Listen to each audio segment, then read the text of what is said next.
Hi everyone, thanks for joining me here at my home, the place I love to come after a day at the office, when a storm is rolling in, or when I'm not feeling well, or especially at Christmas for the holidays.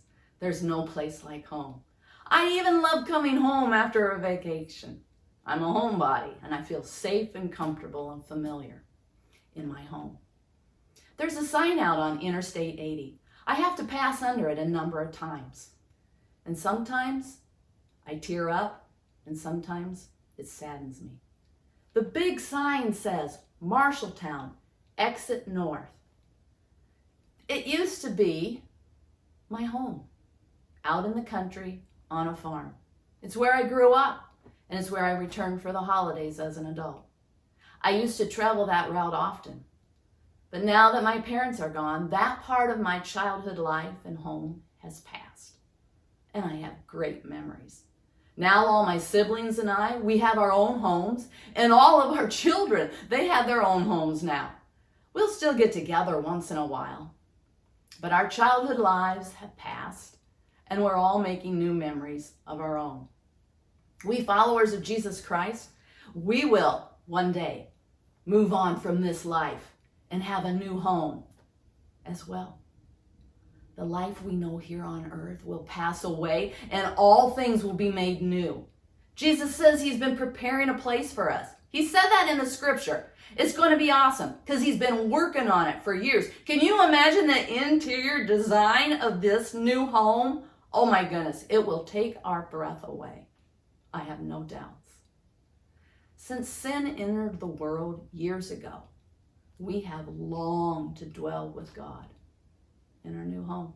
In Ecclesiastes, it says, God has set eternity in the hearts of all men. That's why we have this longing within our hearts. It's that sin, it's that curse. We just don't want to be around it. And so we long for it to be removed. And we long to be with God in heaven. I've been studying out of Revelations, and there's scripture I just have to share with you. It's about our new home.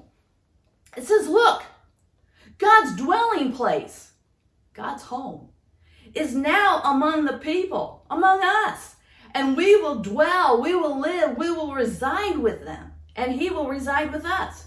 They will be his people, and God himself will be with them and be their God. He will wipe every tear from their eyes. There won't be any death, mourning, crying, pain. For the old order of things has passed away. Life and home as we know it here on earth will pass away. And he who was seated on the throne said this, I am making everything new. He's not remodeling it or fixing it up. He's making it all brand new. And then in Revelations, it goes on to say, no longer will there be any curse.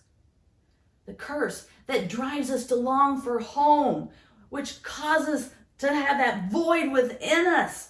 There won't be that longing anymore. No longer. No more curse or sin. And then it goes on to say, we, you and me, we will see his face. We will reside with him. We will live with him. We will be at home with him.